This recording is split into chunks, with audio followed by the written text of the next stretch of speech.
ஹalleluya. சந்தோஷமா இருக்கிறீங்க? சந்தோஷமா இருக்கிற மாதிரி தெரியலையே. சந்தோஷமா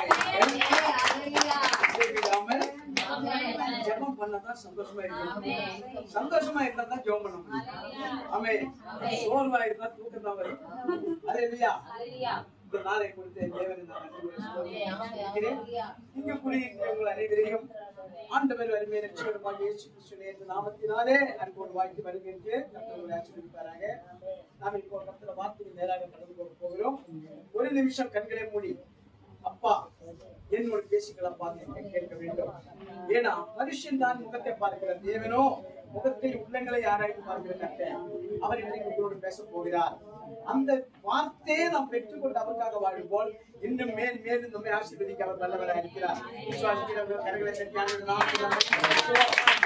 எல்லாரும் கண்களை மூடி அப்பா கிட்ட கேளுங்க. அவர் இல்லைன்னு சொல்ல மாட்டேன். லாபமான அனைத்தையுமே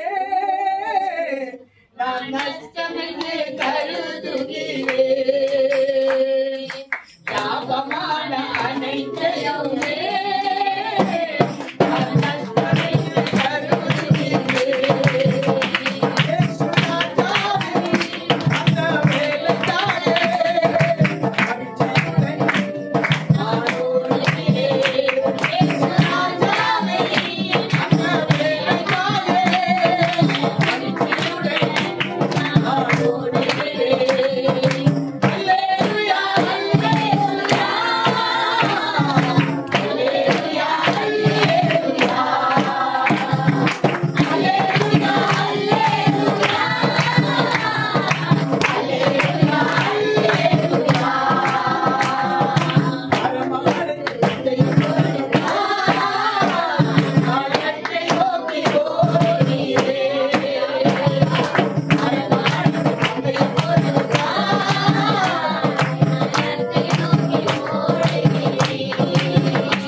பிள்ளைகளுக்கு நீ அனுப்பும் ஆண்டவரே, அதுவே மூடி மறைச்சு நீங்க வெளிப்படும். தாழ்த்துகிறேன், உயர்த்துகிறேன். ஒருவரோடு கர்த்தர் பேசும். இயேசுவின் நாமத்தில் பிதாவே. எத்தனை பேர் ஆமென் சொல்றீங்க? கேட்டுட்டே இருக்கிறேன். ஆமென் சொன்ன என்ன அதுக்கு அர்த்தம்? அப்படியே ரெண்டு பேருக்கு தான் ஆக கடவுது. தேவ சமூகத்திலே எப்ப நீங்கள் அமர்ந்திருந்தாலும் ஆவியிலே குளிராக இருக்க வேண்டும். அப்படிதானே?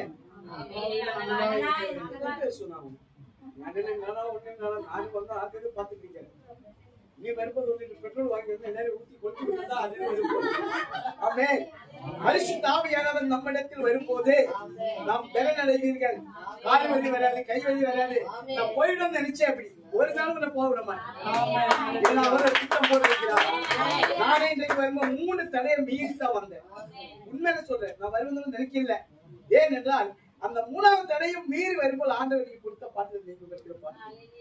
எப்படி லாபமான நித்தையும் நஷ்டமாக என்ன வேண்டும். நான் காலையில ஒரு ஜெபம் பண்ணும் போது ஆண்டவரத்துல கோபமா ஒரு வார்த்தை சொல்லி ஜெபம் பண்ணு. அதுக்கு எனக்கு அறியப்பட்டுட்டேன். ஆனா அப்பயும் ஒப்புரவாயிட்டேன். ஏன் என்று கேட்டால் நான் ஒரு பிள்ளைக்காக எல்லாரும் ஜெபிக்க சொன்னேன். எத்தனை பேர் ஜெபிக்கிறீங்க? நான் ஆண்டவரத்துல நேற்று அடையாளத்தை கேட்டு சொன்னேன். நீங்க எனக்கு அப்படி செய்யலன்னா இனிமேல் ஜெபிக்க மாட்டேன். நான் நாளைக்கு அங்க போய் சாட்சி சொல்லி யாரும் ஜெபம் பண்ண வேண்டாம். அதுக்கு சரியான தயவு செய்து எல்லாரும் ஜெபம் பண்ணுவோம். கூடி சீக்கிரத்தில் அந்த பிள்ளை இங்க வந்து சாட்சி சொல்லுங்க. நம் தேவனால காரியம் ஒன்றுமே இல்ல. கர்த்தர் கூடி சீக்கிரத்தில் அந்த காரியத்தை செய்வார். ஏன்னா அந்த பிள்ளைய கர்த்தர் என்னிடத்தை சொன்னேன், நான் ஒரு வல்லமை உள்ள ஊழியக்காரியாய் மாற்றுவேன். அது நடக்க போகிறது.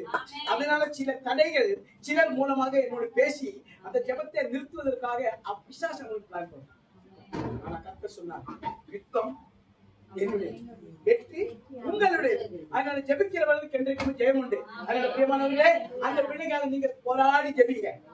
ஏன்னா அது ஆண்டவர் அறியாத ஒரு குடும்பத்தில் ஆனா தேவனை ரொம்ப நேசிக்கிறேன். ஆனா இப்போ ஒரு எந்த விதத்திலும் மற்றுள்ள கிரியில மாட்டிக்கிட்டு கத்தரை விட்டு விலகி நிக்கிறேன். கூடி சீக்கிரத்தில் ஓடி காரணம் தேவன் இப்போ நாங்க அந்த வார்த்தைக்கு நேராக கடந்து போகிறோம். இந்த பூமியிலே கிறிஸ்தவ வாழ்க்கை என்று சொன்னால் எப்படிப்பட்ட வாழ்க்கை? உபத்திரவம் நிறைந்த வாழ்க்கை, போராட்டம் நிறைந்த வாழ்க்கை. நீங்க நினைச்சிருக்கலாம் கிறிஸ்தவ வாழ்க்கை சொகுசான வாழ்க்கை. சொகுசான வாழ்க்கை இருக்கு, இங்க இல்ல. அவருடைய ராஜ்யத்திலே அதுக்குள்ள நீங்களும் நானும் பிரவேசிக்க வேண்டுமானால் பூமியில் அவர் கொடுக்கிற போராட்டத்தையும் வேதனைகளையும் சகித்து ஆக வேண்டும். அதுதான் இன்றைக்கு கர்த்தர் உங்களுக்கு சொல்லியிருக்கேன். அதனால வேதாகமத்தின் வசனத்தை தியானிப்போம். எத்தனை பேர் வேதாகமத்தோடு கூட பென்னு, பேப்பரு, நோட்டு எத்தனை பேர் எடுத்து கரங்களை உயர்த்துவோம்? 2, 5 பேரா? 6 பேரா? 10 கட்சிகள் 5 பேர் தான் போல 6 பேர். ஓகே, கர்த்தரோட வார்த்தையை நீங்க எழுதி வீட்டில் கொண்டு போய் நீங்கள் அதை வாசித்து தியானிக்கலாம். அப்போ ஆண்டவர் உங்களோடு பேசுவார். இங்க நான் சீக்கிரமா சொல்லிவிட்டு போயிடுவேன். ஒவ்வொரு வசனங்களிலும் 9 அர்த்தங்கள் இருக்கிறது. பிரியமானவர்களே, நம் தேவன் சும்மா சொல்லல, அவர் சொன்ன வார்த்தைகளே. அவர் வருவதற்கு பூமியில், அவர் இந்த பூமியில் பிறப்பதற்கு எத்தனையோ வருஷங்களுக்கு முன்னே தீர்க்கதரிசிகளால் உரைக்கப்பட்ட வசனம். இன்றைக்கு நாம் கேட்க போகிற வசனமும் அதே மாதிரிதான். அதனாலே நாம் வேதாகமத்தின் வசனத்தை எடுப்போம். சங்கீதங்களின் புஸ்தகம் 146வது அதிகாரம் 7-8 வசனங்கள் பொறுமையாக நிறுத்தி சத்தமாக யாராவது வாசிக்கும். அவர் ஒடுக்கப்பட்டவர்களுக்கு நியாயம் செய்கிறார். பசியாய் இருக்கிறவர்களுக்கு ஆகாரம் கொடுக்கிறார். கட்டுண்டவர்களை கர்த்தர் விடுதலையாக்குகிறார். குருடரின் கண்களை கர்த்தர் திறக்குகிறார்.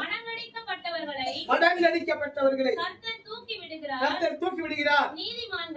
நீதிமான்களையோ கர்த்தர் சிநேகிக்கிறார். இந்த 2 விதமான வசனத்திலே 6 விதமான ரகசியங்கள் அடங்கி இருக்குது. பிரியமானவர்களே, அதெல்லாம் இப்ப இங்க சொல்ல நேரம் இல்லை. ஏன்னா எனக்கு நேற்று நைட்டே கட்டளை கொடுத்துட்டாங்க, இவ்வளவுதான் டைம் உங்களுக்கு அப்படின்னு. கர்த்தரோட வார்த்தைகளுக்கு ஒரு நாளும் நாம் கட்டாயம் கூடாது. புரியுதுங்களா? நான் காலையில வருவதற்கு தடையே அதுதான். கர்த்தர வார்த்தைகளுக்கு ஒரு நாளும் நாம் கட்டுப்படுத்த கூடாது. சத்தியத்தை அறிவிக்கிற சத்தியங்கள, அந்த சத்தியத்துக்கு நாம் ஒரு நாளும் தடைய போடவே கூடாது. போட்டாக்கா நீங்க தான் ஆராதிக்கிறது வேஸ்ட் தான். நான் ஓப்பனா சொல்லுவேன். எனக்கு ஆண்டவர் என்ன ஒருத்தர் சொல்லுவேன். ஆவியில நிரம்பி கர்த்தர வார்த்தையை எந்த நேரம் பேசுதோ அது நீ கேட்டுக்கொண்டிருந்தால் உனக்கும் விடுதலை, எனக்கும் விடுதலை. நேரத்தை பார்த்து ஒரு நாள் கர்த்தரை ஆராதிக்க வரக்கூடாது. புரியுதுங்களா உங்களுக்கு? மனுஷகுமாரன் வரும் நாளையாவது நாடியாவது அறியாதிருக்கிறபடி என்ன பண்ணோம்? தூங்கிக் கொண்டிருக்கணுமா? விழித்திருங்கள். அப்ப கர்த்தர வார்த்தைக்காக நாம் காத்திருக்க வேண்டும். அதுக்கு தான் முக்கியத்துவம் கொடுக்கணும். இன்றைக்கு கர்த்தர் உணர்த்துகிறது, ஒடுக்கப்பட்டவர்களுக்கு அவர் நியாயம் செய்கிறார். கர்த்தர் இன்றைக்கு நியாயம் செய்கிற காரியத்தை பற்றி உங்களுக்கு பேசுகிறார். முக்கியமானவர்களே, ஒடுக்கப்பட்டவர்களுக்கு தான், ஒடுக்கப்படுகிறவர்களுக்கு இல்ல, ஒடுக்கப்பட போகிறவர்களுக்கு இல்லை. ஏனென்றால் ஒடுக்கப்பட்டவர்களுக்கு கர்த்தர் எப்போ நியாயம் செய்கிறார்? அவரோட வருகையிலே. அப்ப அவர் வருகைக்கு முன்னாடி எத்தனை பேர் ஒடுக்கப்பட்டார்களோ அவர்களுக்கெல்லாம் என்ன கிடைக்கும்? 6 பேருக்கு பணம் கிடைக்குமா? நியாயம் கிடைக்கும். அந்த நியாயம் கிடைச்சாதான் நீ பரலோக ராஜ்யத்துக்குள்ள பிரவேசிக்க முடியும். அல்லேலூயா. இந்த சங்கீதக்காரன் சொல்கிற வசனம் அதுதான். இந்த சங்கீதம் யார் எழுது தெரியுமா? தாவீது ராஜா எழுதுறது. எதுக்கு அவர் அந்த வசனத்தை எழுதுன்னு கேட்டால், அவர் அந்த அளவுக்கு ஒடுக்கப்பட்டார். அவர் ஒடுக்கப்பட்ட பிறகுதான் கர்த்தர் அவருக்கு நியாயம் செய்து அவரை ராஜா. அல்லேலூயா.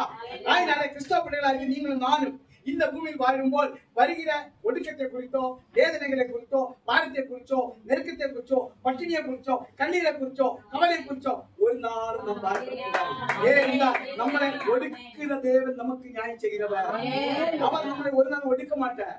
அவர் எதுக்கு நமக்கு பாடம் கற்றுக் கொடுக்கிறார். ஆமென். உலகத்தில் உள்ள எல்லா காரியங்களும் மாறுபட்ட ஒரு வாழ்க்கையை வாழும்போது பரலோக ராஜ்யத்துக்குள் பிரவேசிப்பதற்கு எந்த தடையும் வராது. அப்படிப்பட்ட பாக்கியம் ஒன்று கொடுப்பதற்காக கர்த்தர் ஒடுக்கத்தை கட்டளையிடுகிறார். எந்த இடத்துல பாரு, கிறிஸ்தவர்களுக்கு மட்டும்தான் பிரச்சனை, வேற எந்த தேவனுக்கு பிரச்சனை இல்லையே.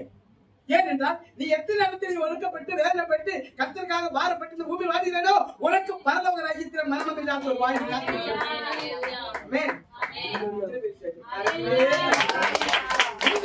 சொல்கிறார்.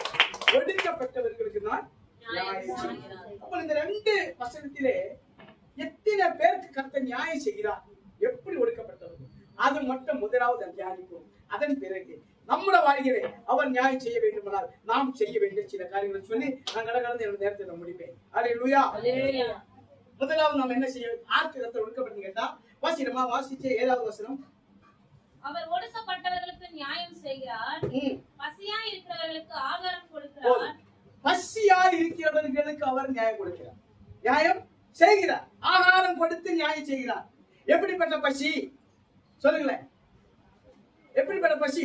சண்டே வருது, நல்லா ஒரு கிலோ கறி வாங்கி கொடுத்து நல்லா செஞ்சு வயிறு ஃபுல்லா நல்ல சோறு வச்சு ஃபுல்லா சாப்பிடுறது அந்த பசி இல்ல. வேதத்திலே 2 விதமான பசி இருக்கிறது. முதலாவது மாம்சத்திற்குரிய பசி, இரண்டாவது ஆவிக்குரிய பசி. இந்த 2 பசி தான், வேற எந்த பசியும் கிடையாது. அல்லேலூயா. மாம்சத்திற்குரிய பசி என்றால் மனுஷன் இந்த பூமியில் வாழும் போல் மாம்சத்தின் இச்சை, கண்களின் இச்சை, ஜீவனத்தின் பெருமை, இது 3 இருந்து தேவனை விட்டு விலகி தூரம் போகக்கூடாது என்று சொல்லித்தான் கர்த்தர் ஆதி மனுஷனை ஆதாமை சிருஷ்டிக்கும் போல் அவனுக்கு ஏற்ற ஒரு வாழ்க்கை துணை அவனோடு கூட உருவாக்கினார். ஏன் என்று கேட்டால் மாம்ச இச்சை நாவியால் தேவனை விட்டு விலகி போக வேண்டிய ஒரு நேரம் வரும். எப்படி என்று கேட்டால் மாம்ச இச்சை நாவி எப்படி கேட்டால் விபச்சாரம், வேசித்தனம் கர்த்தருக்கு அறிவிப்பான காரியம். இது நடக்கக்கூடாது. இதுதான் மாம்சத்துக்குரிய பசி.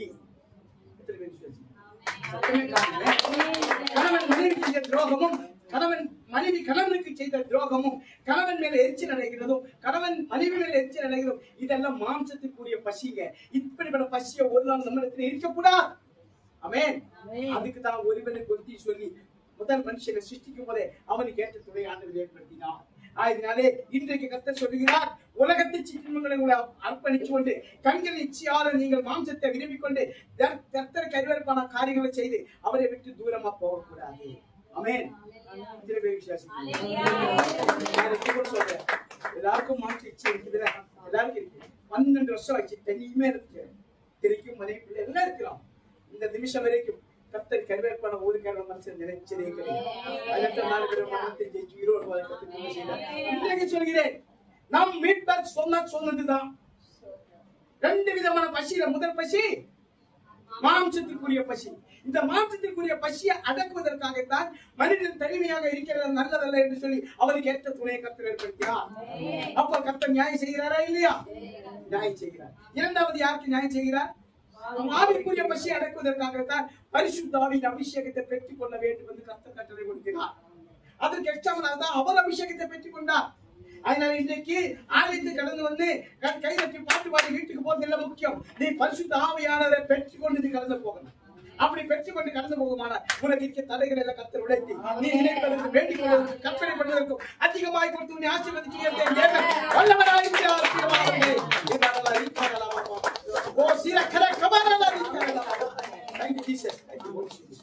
கர்த்தர் மகா பெரியவர். இரண்டாவது என்ன செய்யணும்? அதே 7வது வசனம் கட்டுண்டவர்களை எப்படிப்பட்ட கட்டு? போட்டு கயிறு கட்டி கொண்டு கட்டா சொல்லுங்களேன்.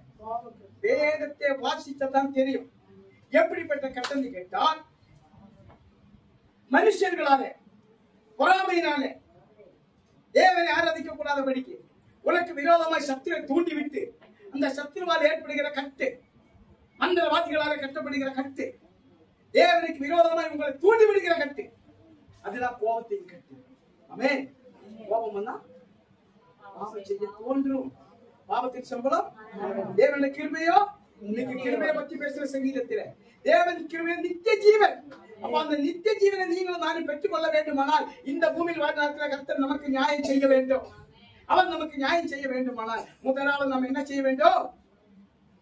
ஆவிக்குரிய பசியிலே இந்த பூமியில் வாழ வேண்டும். மாம்சத்திற்குரிய பசியில வாழக்கூடாது பிரியமானவர்களே. இரண்டாவது கட்டுண்டவர்களை கர்த்தர் விடுதலையாக்குகிறார். ஒருத்தர் நம்ம கட்டுவதற்காக ஒரு நாள் நம்ம எதிர்த்து நிற்க கூடாது. நீ கட்டிட்டு போ, எங்க அப்பா விழிப்பார். அல்லேலூயா. அந்த நம்பிக்கை இருக்கணும். அதாவது சோதனை கிறிஸ்துவுக்குள்ள சோதனையின் பரீட்சை தான் இந்த கட்டு. இந்த கட்டில் அவிழ்க்கிறவர் அவர் மட்டும்தான். அதற்காகத்தான் அவர் மரணத்தை ஜெயித்து உயிரோடு எழுப்பினார். கட்டுண்ட ஒவ்வொருவரையும் நான் விடுதலையாக்கி அவர்களுக்கு என்ன செய்வாரா? வேதத்தை வாசினா நியாயம் செய்வேன்.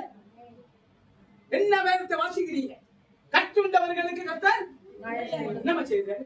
விடுதலை கொடுத்து நியாயம் செய்கிறார்ல.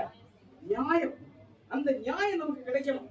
அநியாயம் இல்ல, நியாயம் கிடைச்சா நமக்கு விடுதலை உண்டு நிச்சயம். ஆமென். கோர்ட்டுக்கு போற ஒரு கேஸ் நடக்குது, நீதிபதிகளோட கண்களிலே நமக்கு தேவை கிடைச்சாதான் நியாயம் கிடைக்கும். இல்லைன்னா தண்டனை தான் கிடைக்கும்ல. அதே மாதிரிதான், அதே மாதிரி இந்த ஆண்டவர் சொல்கிறார், பிசாசின் தண்டனைக்கும் நீங்க தப்பிக்க வேண்டுமானால் கர்த்தர் கண்களிலே நமக்கு கிருபை கிடைக்க வேண்டும். அந்த கிருபை கிடைச்சா நமக்கு நியாயம் ஆட்டோமேட்டிக்கா கிடைக்கும். நியாயம் கிடைக்கும் போது உலகமே நமக்கு சப்போர்ட் அளிக்க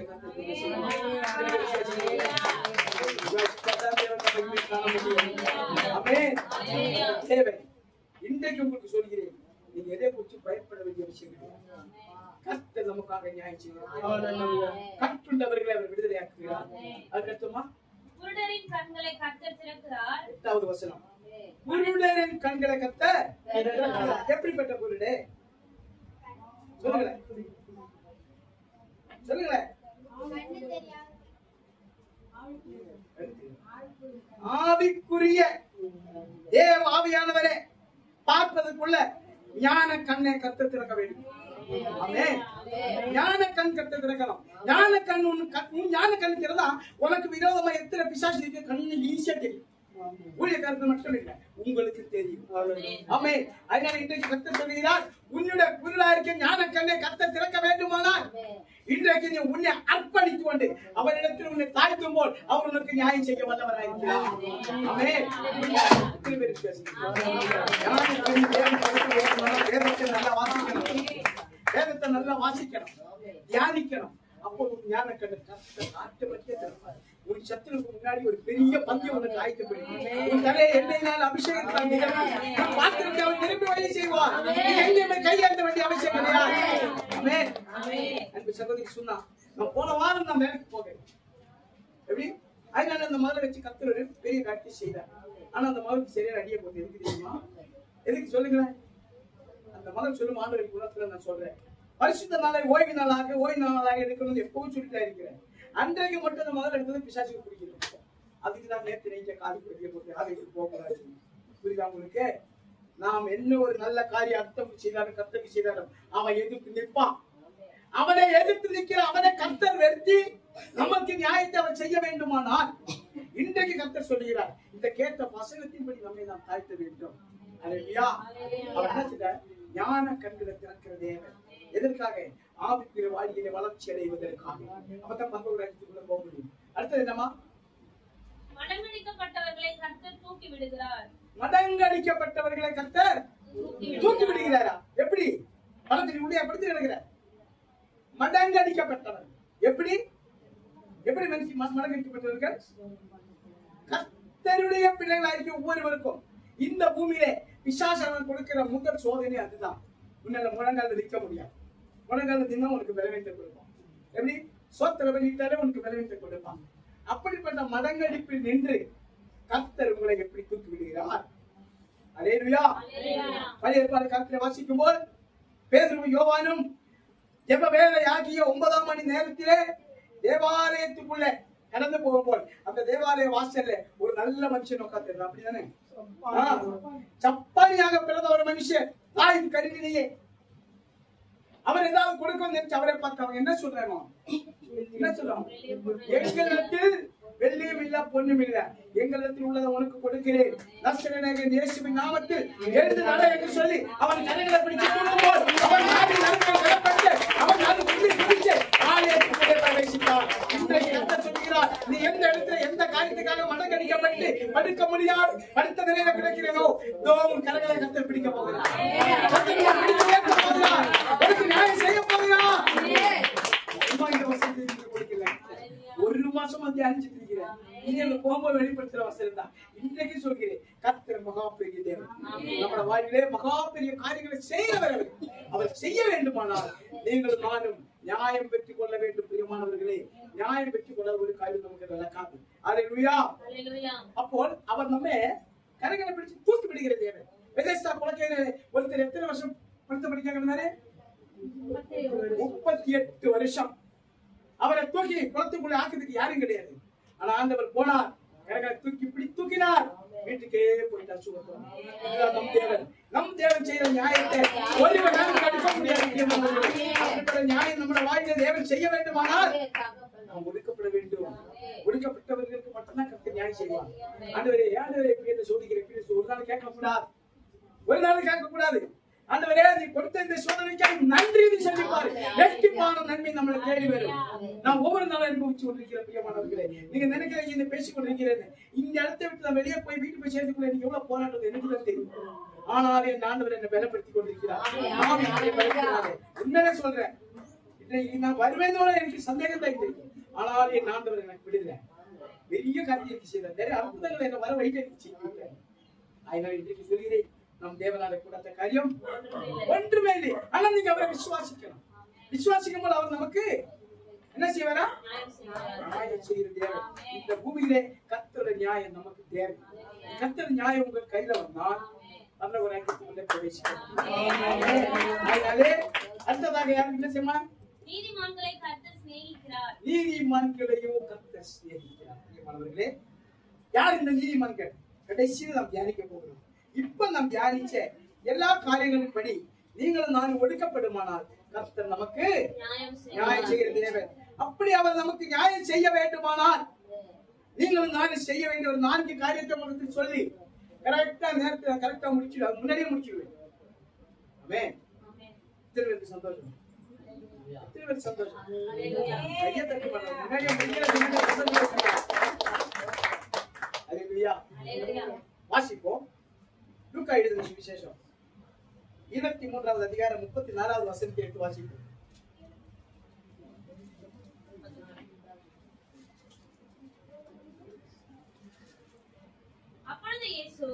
அப்பொழுது இயேசு பிதாவே இவர்களுக்கு மன்னியும், தாங்கள் செய்கிறது இன்னதென்று அறியாதிருக்கிறார்களே என்றார். யாரை பார்த்து சொல்கிறார் ஆண்டவரே? சொல்லுங்களேன். இந்த வார்த்தை எந்த இடத்துக்கு சொன்னார்?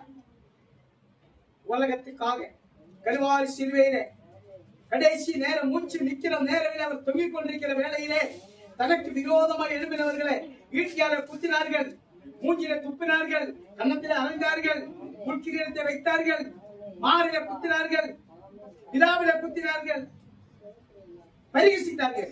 ஆனால் அத்தனை பேரை பார்த்து அவர் எரிச்சல் அடையவில்லை, அவர் கோபப்படவில்லை. அவர் என்ன செய்கிறார்? தன்னை இந்த பூமிக்கு அனுப்பின பிதாவின் இடத்தில் அவர்களுக்காக பரிந்து பேசுகிறார். பிதாவை இவர்களை மன்னியும். இன்றைக்கு கர்த்தர் உங்களுக்கு திட்டவட்டமாக சொல்கிறேன், உங்களுடைய சத்துருக்களை துரோகிகளை நீ மன்னித்தால் உனக்கு நீச்ச கர்த்தர் நியாயம் செய்ய வல்லவராயிருக்கிறார். நம்முடைய எதிரிகளை பார்த்து ஒரு நாள் நம்ம எரிச்சல் அடையக்கூடாது. நீங்க எரிச்சல் அடைந்தால் கர்த்தர் நம்ம மேல கோபப்படும். ஆமே, கர்த்தர் நம்ம மேல கோபப்பட்டால் பிசாசு அவன் நாடு செய்வோம். நம்மளுடைய எல்லா காரியங்களும் தடையாயிடும். கஷ்டம் நஷ்டம் வேதனை தான் வாழ்க்கை பூராவும் வந்துட்டே இருக்கு. ஆனா இன்றைக்கு கர்த்தர் சொல்கிறார், பிறரை மன்னிக்கிறதுல முந்திக் கொள்ள வேண்டும். ஆமென், ஆமென். கர்த்தர் மகா பெரிய தேவன். அந்த தாயார் சொன்னாங்க, 14வது வயதில் அவரை திருமணம் பண்ண அன்று முதல் இன்றைக்கு வரைக்கும் எனக்கு போராட்டம் தான். உனக்கு போராட்டம் சும்மாதான் வரல, உனக்கு ஒரு மகிழ்ச்சியான வாழ்க்கை கர்த்தர் சீக்கிரத்தை கொடுக்க போறார். அதே வீட்டுக்குள்ள அதே மனுஷனால உன்னை அழகாக வைக்க போகிறார். ஆனா நீ கர்த்தருக்கு முன்னாடி எரிச்சல் அடைந்தால் ஒரு நாள் கர்த்தர் அந்த காரியத்தை செய்ய மாட்டார். அதனால இன்றைக்கு கர்த்தர் சொல்கிறார், பிறரை மன்னிக்க வேண்டும். அல்லேலூயா. என்னவெல்லாம் செஞ்சுட்டு போ, என்னவெல்லாம் பண்ணிட்டு போ, பிறரை மன்னிக்க வேண்டும். மன்னிக்கிற சுபாவம் இருந்தாங்க பிரியமானவர்களே. இந்த பூமி நாம் நான் என்னோட வீடு விட்டு வெளியே வரும்போது என் ஆண்டவர் சொல்லித்தான் வெளியே வரணும். ஒரு தீர்க்கதரிசிக்கு போன் பண்ணலாம், திடீர்னு, ஐயா நீங்க அந்த வீட்டுக்குள்ள இருக்காது, நீங்க வெளியே வா, இல்லாட்டி ஒண்ணு நீங்க மறிச்சு போயிட்டு எங்க மனைவி மறிச்சு போயிட்டு. நான் வெளியே வந்துட்டேன். 12 வருஷம். அதன் பிறகு எப்போது நிந்தைகள் போன் பண்ணுவோம். சரி நல்லபடியா பேச போறோம், அச்சமா கேட்பேன், பச்சை கேட்பேன். நான் சோத்திரம் மட்டும் சொல்லுவேன், சோத்திரம் மட்டும் சொல்லுவேன். என்ன கேட்பேன், ஊமை மாதிரி என்ன சொல்றேன், சோத்திரம் மட்டும் நான் பேசுவேன். இன்றைக்கு வரைக்கும் பிரியமானவர்களே, இன்றைக்கு வரைக்கும் ஒரு நாள் சர்ச்சையில வந்தான், இவ்வளவு மண்ணு வரைய மூஞ்சில போட்டு விட்டு போயிட்டான். 3 நாள்ல அட்மிட் ஆயிட்டு வார்த்தை எப்படி கர்த்தர் யுத்தம் செய்ய ஆரம்பிச்சார். இப்ப லாஸ்ட்ல ஒரு பெரிய ஆபத்துல மாட்டி டாக்டர்களே ஒண்ணும் பண்ண முடியாது சத்து வீடு சொன்னான். என் ஆண்டவரத்தில் மனங்கள் பெற்று ஒன்னே ஒன்று கேட்டு அதான் சத்துருவை நேசிக்கிறது. ஆண்டவரே இந்த உலகத்தில் எனக்கு சத்துருன்னு சொல்றதுக்கு நீங்க சொன்ன ஒரே ஒரு ஆள் அவள். இப்ப அவளை நான் ஏற்றுக்கொள்கிறேன், சந்தோஷமா ஏற்றுக்கொள்கிறேன். ஆனா என் பிள்ளைக்காக நீ அவளை மன்னிச்சு ஏற்றுக்கொள்ள வேண்டும். முழு சுகத்தை நீங்க கொடுக்கலப்பா, எச்சிட்டு நான் இருக்குல்லப்பா. எந்த டாக்டர் ஆபரேஷன் பண்ண முடியும் சொன்ன அதே டாக்டர் ஆபரேஷன் பண்ணாங்க. உடஞ்சு போயிடுச்சு. அதுக்கு நான் மிஷின்ல போட்டு டியூப் போட்டு உள்ள வச்சு ஒட்ட வச்சு லாஸ்ட்ல அவங்க என்ன சொன்னா கிராஸா தான் இருக்கும் அப்படின்னு கட்டணம் போட்டு வீட்டுக்கு அனுப்பிச்சு வச்சேன். என் மகள் போன் பண்ணி சொன்னான். அதுக்கு அந்த ஒரு நாள் பாசிட்டிவ் போட்டேன். நைட்டு 12 மணி ஜெபிச்சேன், கண்ணீரோட ஜெபிச்சேன். சத்துரை நம்ம நேசிக்கல. இந்த வசந்த ஆண்டு நீங்க கொடுத்திருப்போம். லூக்கா 23:34 என்ன சொன்னா தெரியுமா? பிறரை நீ மன்னிக்க வேண்டும். அவளுக்காக மன்னிச்சு தேவனிடத்துல கண்ணீரோட ஜெபித்தேன். கடைசியில போய் கட்ட வைத்த டாக்டர் எல்லாம் ஆச்சரியப்படுறோம். இது எப்படி நடந்துச்சு? இவ்வளவு சூப்பரா ஜெபத்தினால் நடக்கக்கூடிய ஒரு காரியம். நீ உனக்காக நியாயம் செய்கிற தேவன், சத்துருக்கு முன்னாடி ஒரு பந்தி ஆயத்தப்படுத்துகிற தேவன், உன் தலையை எண்ணெயினால் அபிஷேகம் பண்ணி உன்னை இந்த பூமியில நீடித்த நாட்கள் நிறுத்தி தேவன். அந்த அப்பா அந்த ஆபரேஷன் அத்தனை டாக்டர்ஸ் இது எப்படி அவங்களுக்குள்ள கன்ஃபியூஸ் 3 டாக்டர்ஸ். அப்ப என் மகனை கூப்பிட்டு கேட்டேன், அம்மா நீங்களும் உங்க அண்ணன் 2 பேரும் டாக்டர் வச்சியா? இல்லையா எங்க டாடி சர்ச்சில் பாஸ்டர் ஆகிடுவாரு. ஓ அப்படியா? அப்போ உங்க டாடியோட பிரேயர் தான் என்னோட நம்பர் வாங்கிட்டாங்க. அதுதான் என் மகன் சொல்லி நாங்க அச்சதான் பேசிக்கோ. அப்ப என் மகன் கேட்டேன், ஆமா உங்க டாடியை கேட்கறது எப்படி நீங்க நம்பர் கொடுத்த? எங்க டாடி பத்தி எனக்கு அவர் தான் கோவப்பட மாட்டேன். அவரோட நம்பர் எல்லாரும் கூப்பிட்டு சொல்லுவாங்க. சொல்லி நம் மீட்பர் எல்லாரோடும் எனக்கு நியாயம் கிடைக்க வேண்டும். நீங்க என்ன செய்ய வேண்டும்? பூமியில வாழ்ந்த நாட்கள ஒடுக்கப்படணும் பிரியமானவர்களே. கஷ்டங்களும் நஷ்டங்களும் வரும்போது தேவனை நம்ம ஒரு நாள் புறக்கணிச்சு பேசக்கூடாது. யோபு ஒரே நாள் எல்லாத்தையும் இருந்தார். என்ன சொன்ன யோபு? ஏன் ஆண்டவரே இப்படி எடுத்த? நான் கேட்டேன், கர்த்தர் கொடுத்தா கர்த்தர் நாமத்துக்கு 1 நிமிஷம் என்ன செய்தது? 2 மடங்கு ஆசீர்வாதம். இன்றைக்கு கர்த்தர் அதை தான் உங்களுக்கு சொல்லுகிறேன். கடைசி காலம் இது. மடங்கடிக்கப்பட்டால் நான் நியாயம் செய்வேன். எப்படி? ஒடுக்கப்பட்டால் நான் நியாயம் செய்வேன். கஷ்டம் உன்னை தூக்கி விடுதலை ஆக்குவேன். கஷ்டங்களை அழிப்பதற்காகவே கல்வாரி சிலுவை ரத்தம் சிந்தின தேவன். அந்த தேவனத்தை நீங்க எப்படி இருக்கிறோம்? மன மகிழ்ச்சியாக நெருங்கி விட்டது. எக்கால செத்த மாறி நெருங்கும். அப்ப என்ன பண்ணுவீங்க? முக்காடு போட்டு படுத்து தூங்கி விடுவீங்களா? சொல்லுங்க. எக்கால சத்தம் வாணி தோணிடவே நம் இயேசு மகாராஜன் வந்திடுவார். எக்கால சத்தம் வாணி தோணிடவே நம் இயேசு மகாராஜன் வந்திடுவார். அந்த நாள் மிக சமீபமே சுத்தரே யாவரும் தேடிடவே. அந்த நாள் மிக சமீபமே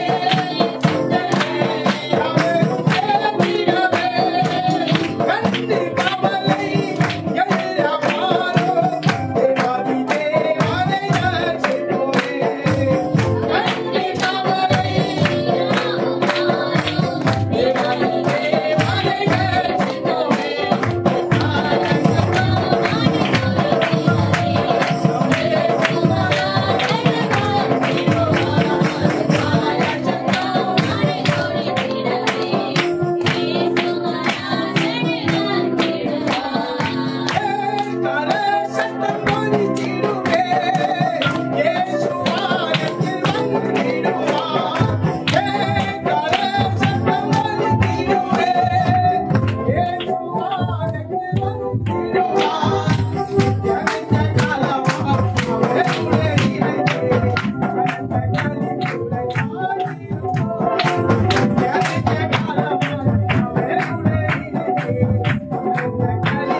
எல்லாரும் நேரம் இல்லாதனால இன்னொரு நாள் பாரு. பெரிய பாட்டு கர்த்தர் கொடுத்த ஞானத்தை இப்படி எக்கால சத்தம் வாங்கி தெரிக்கும். அப்போ இயேசு ராஜா வெளிப்படுவார். அவரோடு கூட பரலோக ராஜ்யத்துக்கு போய் நித்திய காலம் மரணம் இழக்க வாரி அனுபவிக்க வேண்டுமானால் பூமியில் வாழ்ந்த நாட்களிலே ஒடுக்கப்பட வேண்டும். ஒடுக்கப்பட்டாதான் நியாயம் கிடைக்கும். அதனால் இன்றைக்கு கர்த்தர் சொல்கிறார், எக்கால சத்தம் வெடிக்கிற நேரத்திலே நீங்கள் நான் அவரோடு கூட எடுக்கப்பட வேண்டுமானால் பூமியில் வாழ்ந்த நாட்களிலே ஒடுக்கப்பட்டு நியாயத்தை பெற்றுக் கொள்ள வேண்டும். ஆமென். அடுத்ததாக கர்த்தர் நமக்கு செய்ய, அப்பா நமக்கு நியாயம் கிடைக்க வேண்டும். நம்ம என்ன செய்யணும்? முதலாவது மற்றவரை மன்னிக்க வேண்டும். சத்தியமா சொல்லு. சூப்பர். என்ன செய்யணும்? எப்படி மன்னிக்கிறது? அப்படியே மன்னிக்கிறது. தாழ்மை. யாக்கோபு 4:10 என்ன சொல்லப்பட்டிருக்கிறது? கிறிஸ்துவுக்கு முன்பாக தாழ்மைப்படுங்கள், அப்பொழுது அவர் உங்களை உயர்த்துவார். அப்ப நீங்கள் நானும் நியாயம் கிடைச்சு உயர்ந்த இடத்துல போய் வாசம் பண்ண வேண்டுமானால் பூமியில் வாழ்ந்த நாட்களிலே நம்மை சுற்றி உள்ள அனைவரையும் நாம் மன்னிக்க வேண்டும். என்னன்னா சொல்லிட்டு போகட்டும். நான் சர்ச்சையில ஒரு சவால் அப்படியே சொன்னேன். ஆனா கொஞ்சம் கை கொடுத்து நம் தேவன் நம்மளை அறியாத்ததும் நாம் நினைக்காததும் எட்டப்பதுமான பெரிய கதைகளை நமக்கு அறிவிக்கிறவர். இப்படி 33:3 என்ன சொல்லப்படுகிறது? நான் உனக்கு மறு உத்தரவு கொடுத்து நீ அறியாததும் உனக்கு எட்டாப்பதுமான பெரிய காரியங்களே இன்னைக்கு கர்த்தர் சொல்கிறார். நீ கர்த்தர் பிள்ளையாக இருந்து அவரிடத்தில் நியாயம் பெற்றுக் கொண்டால் நீ அறியாததும் உனக்கு எட்டாப்பதுமான பெரிய காரியங்களை அறிவித்து இந்த பூமியில கீர்த்தி முகத்தையும் வாழ வச்சு நல்ல ஒரு ராஜ்யத்துக்குள்ள பிரவேசிப்பது. அடுத்ததாக நீங்கள் நான் செய்ய வேண்டிய ஒரு காரியம், பிறரை நீங்க மன்னிக்கிறதோ இல்லையோ அது ஆண்டோட சித்தம், உங்க விருப்பம். அடுத்ததாக செய்ய வேண்டிய காரியம், யோவான் எழுதின சுவிசேஷம் 8வது அதிகாரம் 32வது வசனத்தை வாசிப்போம். சத்தியத்தையும் அறிவீர்கள், சத்தியத்தையும் அறிவீர்கள், சத்தியம் உங்களை விடுதலையாக்கும் என்றார். சத்தியம் உங்களை விடுதலையாக்கும் என்றார். அல்லேலூயா. சத்தியம் என்று சொன்னால் என்ன? சொல்லுங்க. சத்தியம் என்று சொன்னால் என்ன? யோவான் எழுதின சுவிசேஷம் 1ஆம் அதிகாரம் 1வது வசனம் வாசித்து பார்த்தா தெரியும். ஆதியில் வார்த்தை உண்டாயிருந்த அந்த வார்த்தை தேவனாக இருந்தது. அந்த வார்த்தை தேவனோடு கூட இருந்தது. அந்த வார்த்தை தான் தேவன், அதாவது கிறிஸ்து, அதாவது ஆண்டவராகிய இயேசு கிறிஸ்து. அந்த வார்த்தையை நீங்கள் விசுவாசிக்குமானால் அந்த வார்த்தை உங்களை விடுதலையாக்கும். எப்படி விடுதலையாக்கும்? நியாயம் செய்வதற்காக. உங்கள் ஒடுக்கப்படுகிற வேளையிலே கர்த்தருக்காக நீங்க ஒடுக்கப்படலாம். ஒடுக்கப்பட்டவர்களுக்கு தான் நியாயம். ஒடுக்கப்படும் போது அவர் நமக்காக யுத்தம் செய்கிற தேவன். அதற்கு அந்த நேரத்தில் நம்மை அவர் காப்பாற்ற வேண்டுமானால் சத்தியத்தை நீங்க அறிந்து அந்த சத்தியத்தின் இந்த பூமியில் வாழ்ந்து நீங்க பெற்றுக்கொண்ட சத்தியத்தை அறியாதிருக்கிற பிள்ளைகளுக்கு போய் அறியப்பட வேண்டும். அதுக்கு தான் மத்தியானத்து மேல டிராக்ஸ் வீடியோ செய்யணும் தெரியுமா? நீங்க மட்டும் சோசா இருந்தா போதும் வைங்க. அவர் நம்மோடு கூட சேர்ந்து ஆராதிக்கணும். இல்ல போன மாசம் ஃபுல்லா இந்த மாசம் காலியா இருக்கிற பாத்தீங்களா? அப்ப உங்களுக்கு ஜெபம் அவ்வளவுதான். பிறருக்காக ஜெபிக்கவில்லை என்றால் பிசாசு இப்படிதான் கிரியை செய்வோம். ஆலயத்துக்கு வரணும் நினைக்கிறவங்க வராது போயிடும். புரியுங்களா? ஊழியக்காரர்கள், கர்த்தருக்காக ஊழியம் செய்யற ஊழியக்காரர்கள், சபா போதகர் சனிக்கிழமை நாள்ல எல்லா வீடுகளுக்கும் போகணும். நீ வீட்டுக்குள்ள அமர்ந்து இருக்க கூடாது. எல்லா வீடுகளுக்கும் போகணும். நீ அந்த வீட்டுக்குள்ள காலை வைக்கும் போதே தடையா இருக்கிற பிசாசு ஓடி விடுவோம். எல்லா ஆத்மாக்களும் ஆலயத்துக்கு வரும். இதுதான் கர்த்தர் ஊழியம். அந்த ஊழியத்தை ஒழுங்குமுறையாக செய்யவில்லை என்றால் ஒரு நாளும் பரலோக ராஜ்யத்துக்குள்ள பிரவேசிக்க. நான் ஓப்பனா சொல்லிடுவேன். எத்தனை நாள் செய்யும். ஏன்னா என் சின்ன இவ்வளவு பண்ண எங்க அப்பா பெரிய தீர்க்கதரிசி. எல்லா சனிக்கிழமையும் கரெக்டா 6 மணிக்கு வேலை முடிச்சுவாரு. என்ன கூப்பிடாரு சிம்மனில ராந்தர் எனக்கு அதுல எல்லாம் கொஞ்சம் நான் ரெடி வச்சிருவேன். என்ன ஊத்தி கொஞ்சிக்கிட்டு ஒரு கொம்பு கையில் எடுப்பாரு. நான் அந்த ராந்தரோட கையில பிடிக்கும், அவரோட விரல பிடிக்கும். 2 பேர் எத்தனை வீடு கிட்டத்தட்ட ஒரு 4 கிலோமீட்டர் வரைக்கும் நடக்கணும். நடந்து அத்தினே வீட்டை பார்த்து எல்லாருக்கும் ஜம்மன் வீட்டுக்கு வருவேன். இப்போ வரும்போது என்ன கேட்பேன், உனக்கு பயம் இருக்கேன்னு கேட்பேன். நான் சொல்லுவேன், உங்களுக்கு பயம் இருக்கா? இல்ல இல்ல நான் எதுக்கு பயப்படணும்? நீங்க எனக்கு அப்பா, உங்களுக்கு எதுக்கு அவர் அப்பா? தான் பயப்படலாம். சின்ன வயசுல அவர் கொடுத்த ட்ரைனிங் தான் இன்னைக்கு உங்களுக்கு முன்னாடி இந்த முதிர் வயதுல நீங்க ஒன்று பேசிக்கொண்டிருக்கிறீங்க. சொல்லல, ஒடுக்கப்பட்டதான் கர்த்தர் நியாயம் செய்யும். கர்த்தர் நியாயம் செய்தால் எந்த இடத்திலும் தலை குனிஞ்சு நிற்கிறோ அதே இடத்துல தலையை அவர் நிமிர பண்ண வல்லவராயிருக்கிறார்.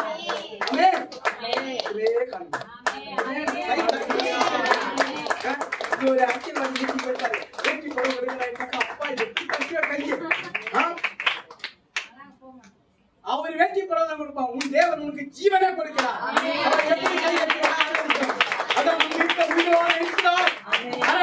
பெரிய காரியங்களையும்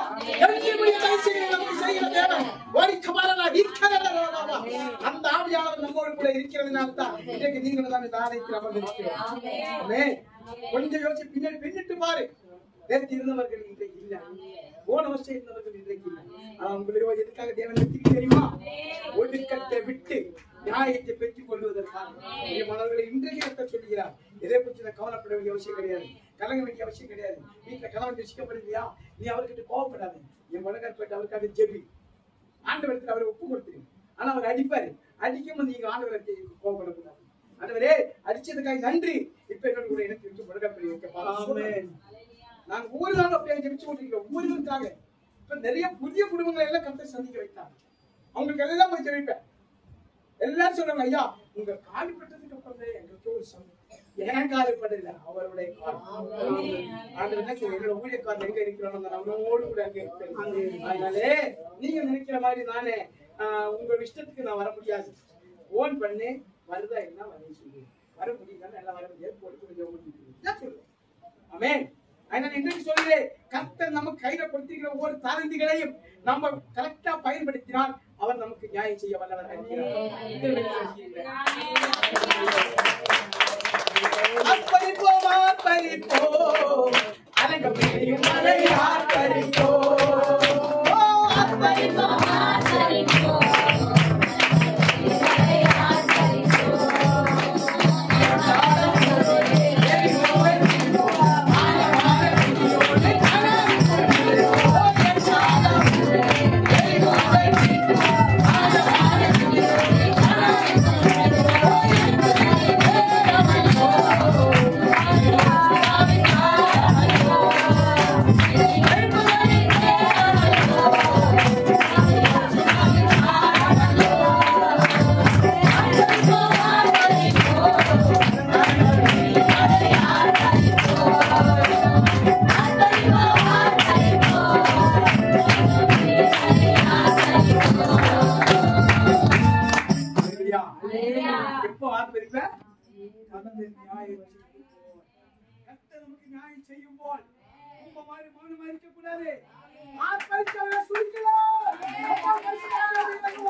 கை தட்டிருக்க யோசிக்கிறாங்க.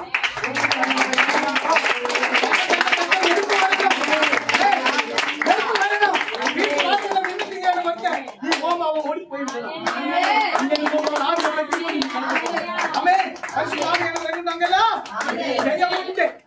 விடுதலை உண்டு, ரட்சிப்பு உண்டு, சந்தோஷம் உண்டு, சமாதானம்.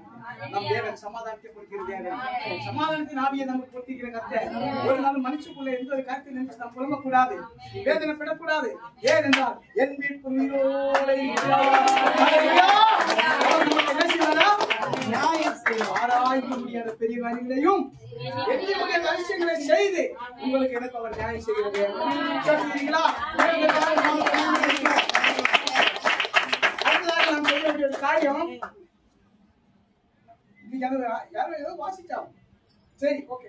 கர்த்தர் கொடுத்த வசனம் வந்து நான் சொல்றேன். எரேமியா தீர்க்கதரிசி புத்தகம் 17வது அதிகாரம் 7வது வசனம். கர்த்தர் மேல் நம்பிக்கை வைத்து அவரையே தன் நம்பிக்கையாக கொண்டிருக்கிற மனுஷன் பாக்கியவான். ஆமென். அப்ப இன்னைக்கு கர்த்தர் சொல்கிறார், உங்களோட நம்பிக்கை எப்படி இருக்க வேண்டும், அந்த நம்பிக்கை தான் நியாயம் செய்வார். அல்லேலூயா. யார் மேல நம்பிக்கை வைக்கிறோம்? கர்த்தர் மேல் நம்பிக்கை வைத்து அப்புறம் அவரே நம்பிக்கையாக கொண்டிருக்கணும். நம்பிக்கை பிடிச்சிக்கணும், விடக்கூடாது, விடக்கூடாது. யாக்கோபு 1:8 என்ன சொன்னார்? நீ என்னை ஆசீர்வதித்தால் ஒழிய விட மாட்டேன். அதே போல இன்னைக்கு கர்த்தர் நமக்கு வாக்கு கொடுக்கிறார். விசுவாசம் என்று சொன்னார் காற்றில பறந்து போறது மாதிரி இருக்கக்கூடாது. நம்மளோட விசுவாசம் எப்படி இருக்கணும் தெரியுமா? சங்கீதங்களின் புத்தகம் வாசிப்போம். 125வது அதிகாரம் 1வது வசனம் எடுத்து வாசிப்போம். எடுத்து வாசிக்கலாம். எங்க கர்த்தரை நம்புகிறவர்கள் என்றென்றைக்கும் அசையாமல் நிற்கும் சீயோன் பர்வதத்தை போல இருப்பார்கள். வேத வசனத்தை சொல்லி நான் வாய் மூடுறதுக்குள்ள நீ வாசிக்கணும். அதுதான் உண்மையான வாஞ்சை. அப்ப வேதத்துல வீட்டு போனாங்க. இப்ப இன்னைக்கு எடுத்து போவேன், அப்படியே வீரமணி சொல்லிவிடுவேன். அடுத்த வாரம் வரும்போது தூசி தட்டி அப்படியே சுமக்கிற ஏசப்பாவை சத்திய வேதத்தை நீ வாசிச்சு அதை தியானிச்சு அதை சுமக்கும் அந்த வசனம் ஒன்னே சுமக்கும். உனக்கு நிச்சயம் நியாயம் கிடைக்கும். ஒரு நாள் நியாயம் கிடைக்காது. ஏனென்றால் பிசாசனும் நியாயத்தை தட்டிட்டு போயிடுவான்.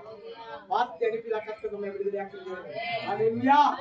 23 சங்கீதம் 1ஆம் வசனம் என்ன சொல்றது?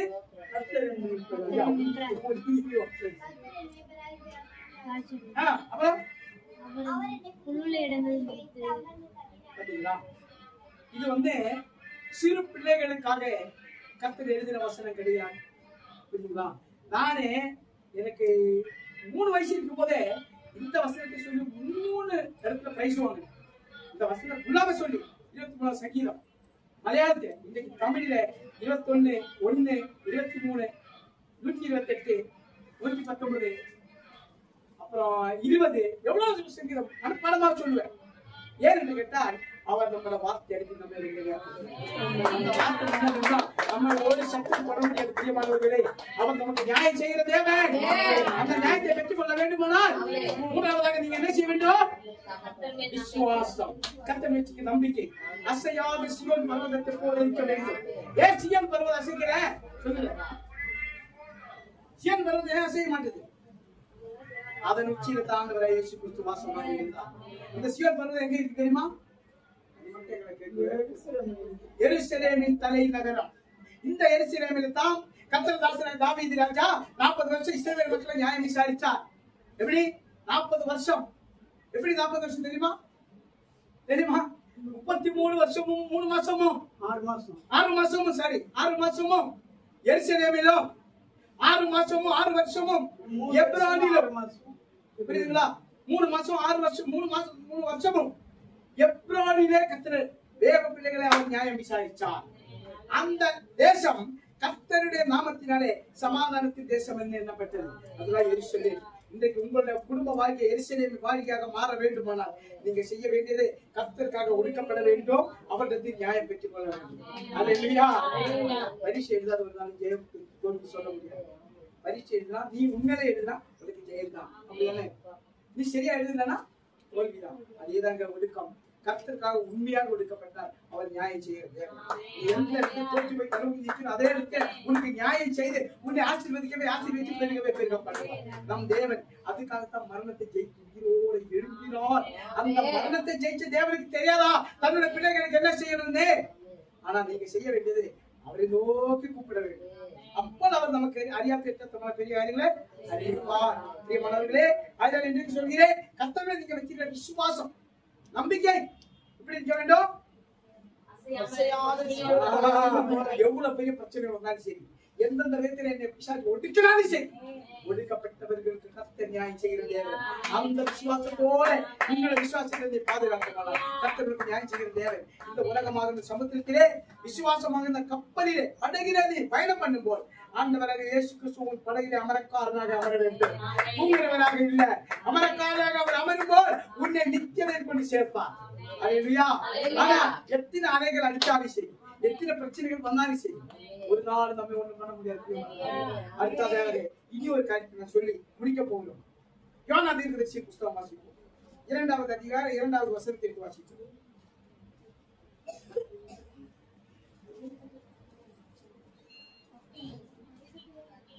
என் நெருக்கத்திலே நான் கர்த்தரை நோக்கி கூப்பிட்டேன். அவர் எனக்கு உத்தரவு அருளினார். நான் பாதாளத்தின் வயிற்றிலிருந்து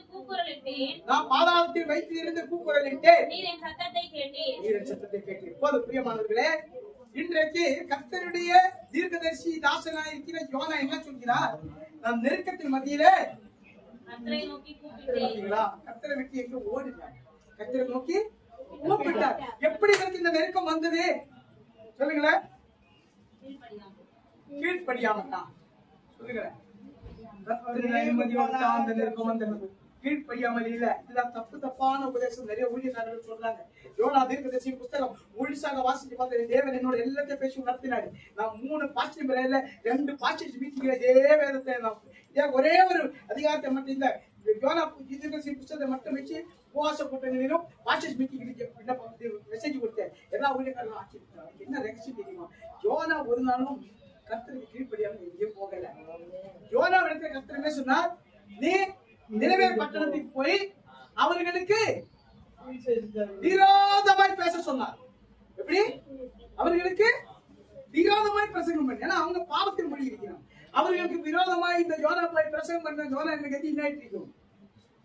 வெட்டி பீஸ் பீஸ் ஆக்கிட்டீங்களா? ஒன்று போயிட்டு. ஆனா யோனா கர்த்தர் சமூகத்தை விட்டு வெளியே வந்தார். ஆனா யோனா எங்க போறது யாருக்கு தெரியாது. வேதாகமத்தை வாசிக்கிறதுதான் தெரியும். அதன் பிறகுதான் தெரியும். யோனா தர்ஷீசிலே உள்ள கப்பல்ல கயிறினான். கப்பல்ல கயிறினான். வேற கால் கேதரியில உட்கார வேண்டியது. ஏன் கடல் அடித்தட்டு போய் படுக்கணும் கப்பல்ல? இதெல்லாம் கர்த்தருடைய சித்தம். அதெல்லாம் உங்களுக்கு சொல்லி பிடிக்கணும். அதுக்கு தனியா 1 மணி நேரம் வேணும். அதனால நேரம் கத்துக்காத்து நான் இப்ப சொல்கிறேன். யோனா நெருக்கத்தின் மத்தியில கர்த்தரை நோக்கி கூப்பிட்டார். எப்படி நெருக்கம்? மீனின் வயிற்றுக்குள்ள அமர்ந்து 3 நாள் கடலின் அடித்தட்டில போகிறார். அந்த 3 நாள் யோனா என்ன சாப்பிட்டானா? என்ன தண்ணி குடிச்சானா? அதுக்கப்புறம் யோனாவே என்ன பண்ணாங்க? மீனே கரையில கட்டி எங்க நிறைவேற்றப்பட்டது. அப்ப யோனா அன்னைக்கு எப்படி அங்க போனான்?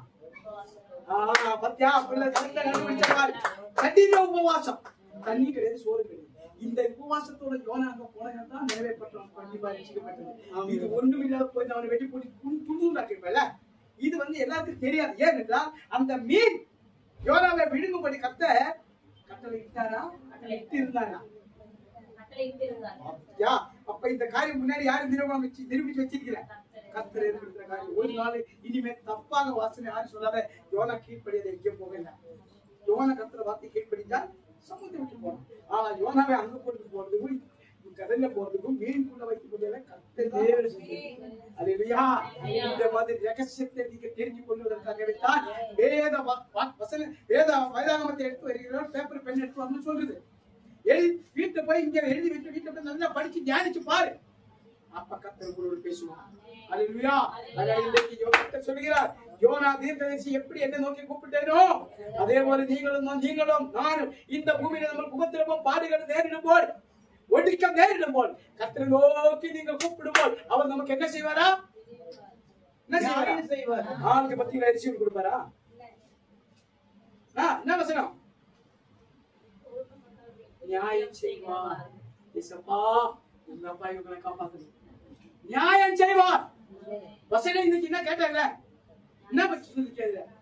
ஒடுக்கப்பட்டவர்களுக்கு கர்த்தர் அப்ப நீ ஒடுக்கப்பட்டாதான் உனக்கு நியாயம். நியாயம் கிடைச்சாதான் பரலோகம். ஆமென். இந்த நியாயம் உனக்கு வேண்டுமானால் நீ செய்ய வேண்டிய ஒரே ஒரு காரியம், காத்திருந்து அபிஷேகத்தை பெற்றுக் கொள்ள வேண்டும். பரிசுத்த நாளை ஓய்வு நாளாக எடுத்துக் கொள்ள வேண்டும். பரிசுத்த நாளை நீ ஓய்வு நாளாக எடுத்துக் கொள்ளாமல் ஒரு நாளும் அபிஷேகம் கிடைக்காது. ஒரு நாளும் பரலோகம் போக முடியாது. முக்கியமானவர்களே, இந்த பூமியிலே கடமைக்காக வாழ்கிற வாழ்க்கை இந்த பூமியோட முடித்துவிடும். கர்த்தர் ராஜ்யத்திலே போய் மரணம் இல்லாத வாழ்க்கை நீங்கள் தான் அனுபவிக்க வேண்டுமானால் பரிசுத்த ஆவியானவர் நம்மோடு கூட இருக்க வேண்டும்.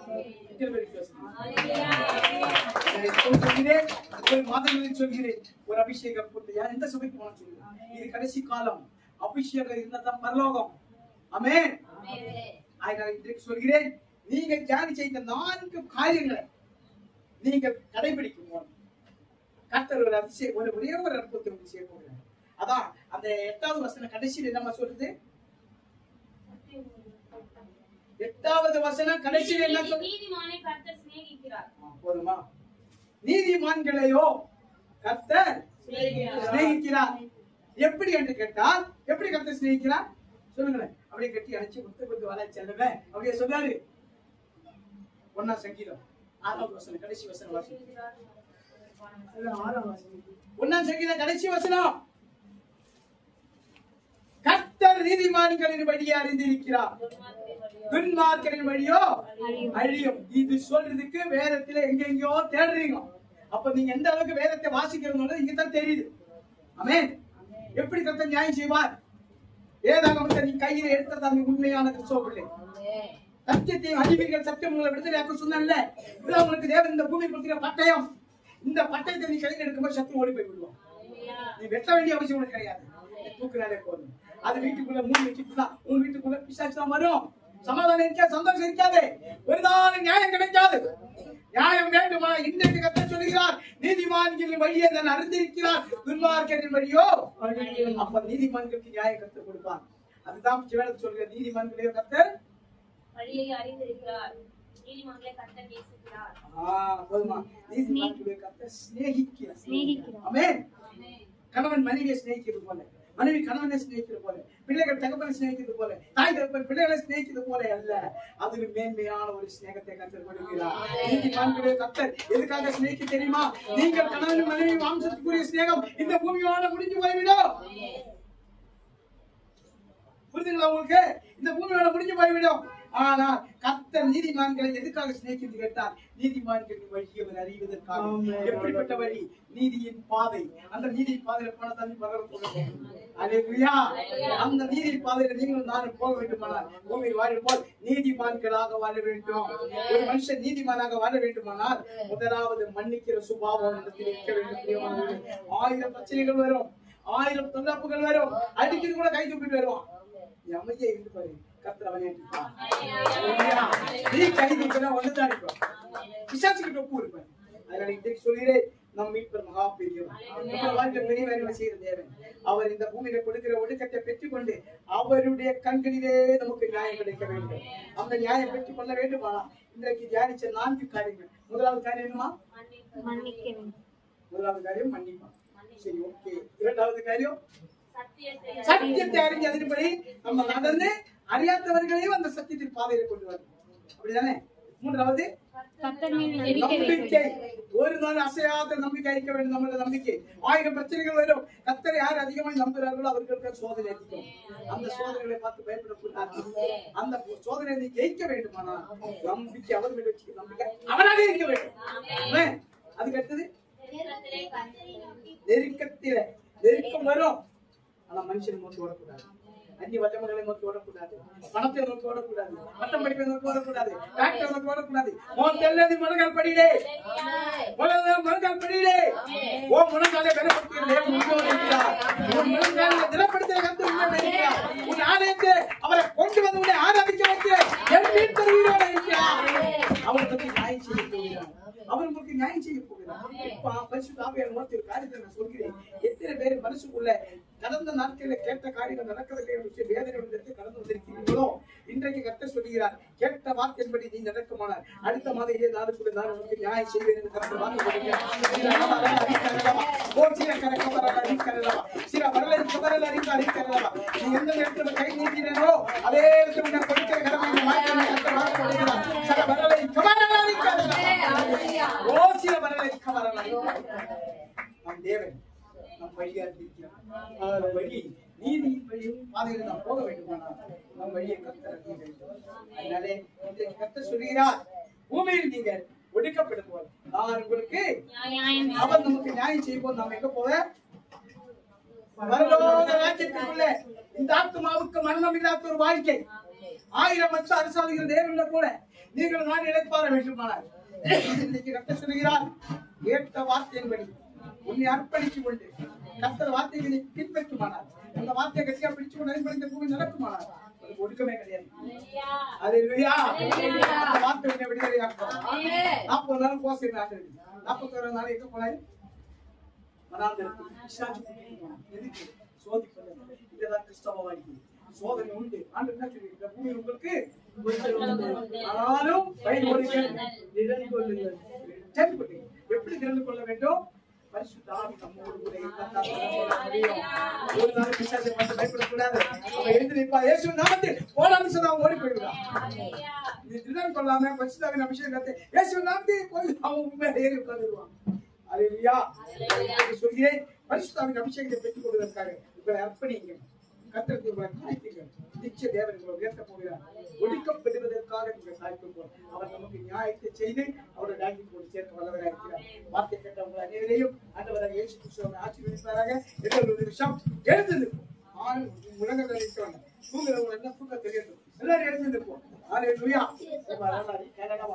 ஓ சில மனதை கனடாவா இயேசுவின் நாமத்தினாலே, இயேசுவின் நாமத்தினாலே எல்லாரும் உள்ளத்தில் ஆண்டு ஸ்தோத்திரம் பண்ணிடுவோம். வார்த்தை கொடுத்த கர்த்தருக்கு நன்றி செலுத்துவோம். ஸ்தோத்திரம் பண்ணிடுவோம். கர்த்தருக்கு நன்றி செலுத்துவோம். பாதம் திரும்பி வீட்டுக்கு வந்து அபிஷேகத்தை பார்க்க வேண்டும். அப்படி தேவனிடத்தில் அர்ப்பணிச்சு விட்டு ஸ்தோத்திரம் பண்ணிட்டு தேவனை மகிமைப்படுத்துவோம். தேவனை மகிமைப்படுத்துவோம். தேவனை மகிமைப்படுத்துவோம். அல்லேலூயா. எல்லாரும் உள்ளத்தில் ஆண்டு ஸ்தோத்திரம் பண்ணிருக்கேன். யாரும் மகிமை மௌனமா இருக்க வேண்டாம். நீங்க ஆராய்ச்சி பெரிய வேலைகளை பெற்றுக் கொள்ள போகிறோம். கர்த்தர் செய்ய போகிறார். அல்லேலூயா. அல்லேலூயா. துன்பம துயரமோ வேதனையோ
பரிசுத்த நாளே ஓய்வு நாளாக எடுக்க முடியாது.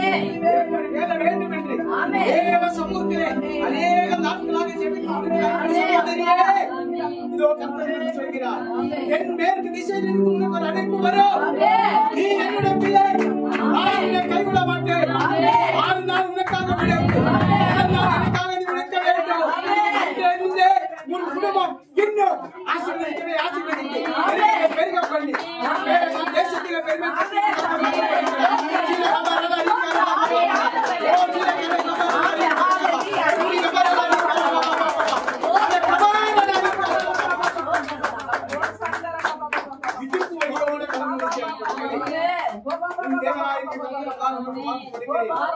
உனக்காக நான் சிந்தப்பட்ட ரத்தம் உச்ச தலைமையில் உள்ள கால்வரே நிமிஷத்திலே பாய விடுகிறேன்.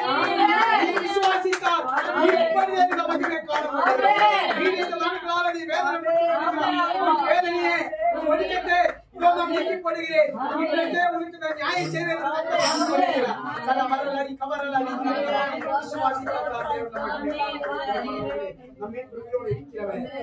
சொன்னபடி செய்கிறவன் பூமி வெடித்து போய்விடும்.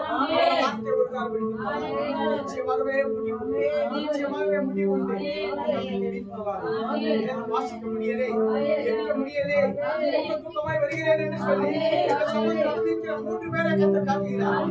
கர்த்தர் சொல்லுகிறார், உனக்கு விரோதமாய் எழுப்புகிற அந்த பொல்லாத தூக்கத்தின் ஆவியே உன் சரீரத்தில் வேறாட புடுங்குகிறேன்.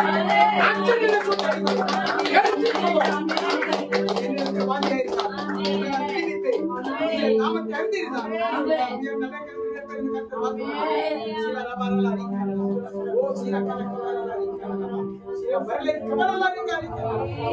கண்களுக்குள்ளே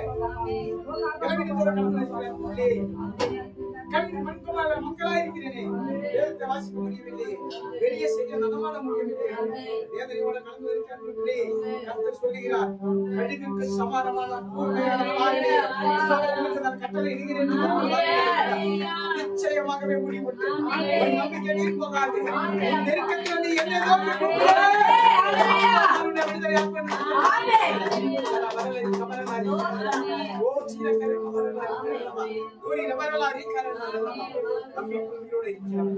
மகா பெரியவன், மகா பெரிய தேவன் நமக்கு யாவை செய்து முடிக்க ஓடி செல்ல வேண்டும்.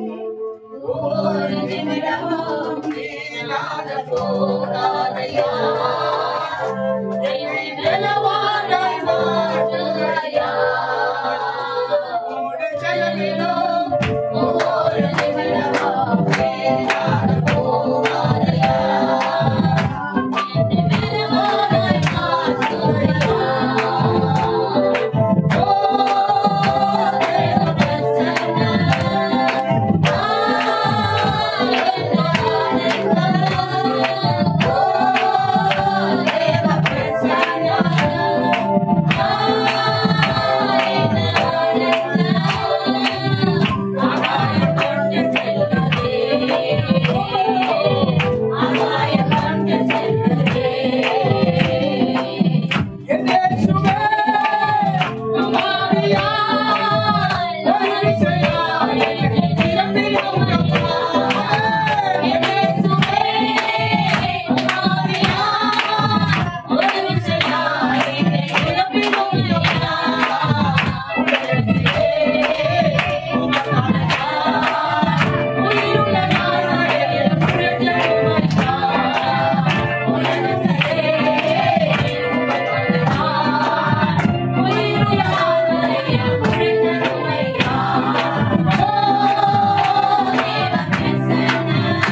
அவர் நம்மை பலவான்களாய் மாற்றுவார், நமக்கு நியாயம் செய்வார், பரலோக ராஜ்யத்தில் அவரோடு கூட இணைப்பாக வைத்து அவர் வாயிலாக கொடுப்பார். விசுவாசத்தால் கைகளை தட்டி நாங்கள் பெற்றுக்கொண்டு நிச்சயமாக உங்களோடு இருக்கிறார்.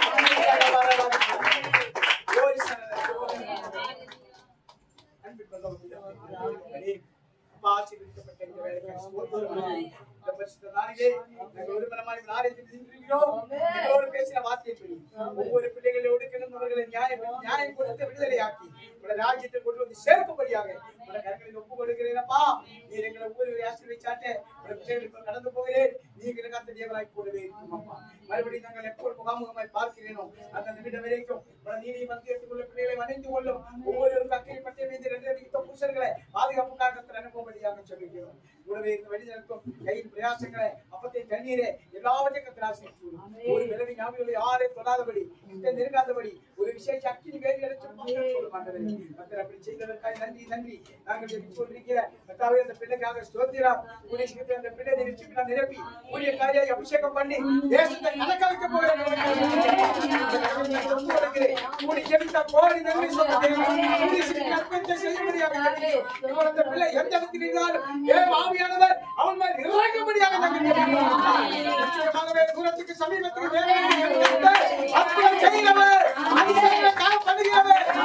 செய்கிறவர் அந்த ஒரு மகன் மூலமாக அவர் குடும்பம் பூராவும் செய்ததற்காக நன்றி நன்றி நன்றி. அதிசயங்களை காண செய்திருக்காரு. மரியாதை மகளை ஒப்புகிறான். குடும்பத்தை ஒப்புகிறேன். குலத்தை காரியம் எதிர்கால வாழ்க்கையை கற்று திருக்கம் பண்ணி சாட்சியாக்கி நிறுத்தம். நாங்கள் இணைந்து இதே இடத்துல கடவுள் சாட்சி செய்யும் வாரு நீதியுள்ள ஊழியத்தின் பாதைகளை நீதியுள்ள நாட்களை நீங்க ஆசீர்வதிச்சுட்டாங்க. உங்களுடைய நாமத்தினாலே நியாயத்தை செய்து எங்களை வழி தந்தது. எல்லா பிள்ளைகளையும் வேறு வேறாய் குடும்பமாய் தனித்தனியாய் கற்றாச்சு நன்றி அப்பா. நீ கொடுத்த வார்த்தை எல்லா பிள்ளைகளையும் மாற்றி ஏற்றி பலப்படுத்தி சுகப்படுத்தி வழிநடத்தபடியாக அர்ப்பிக்கிறோம். ஆண்டவரே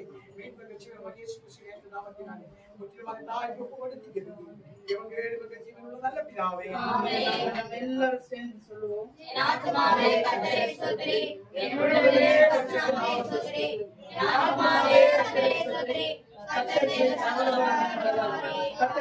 கர்த்தருடைய ஆசீர்வாதத்தை பெற்றுக்கொள்ளும்.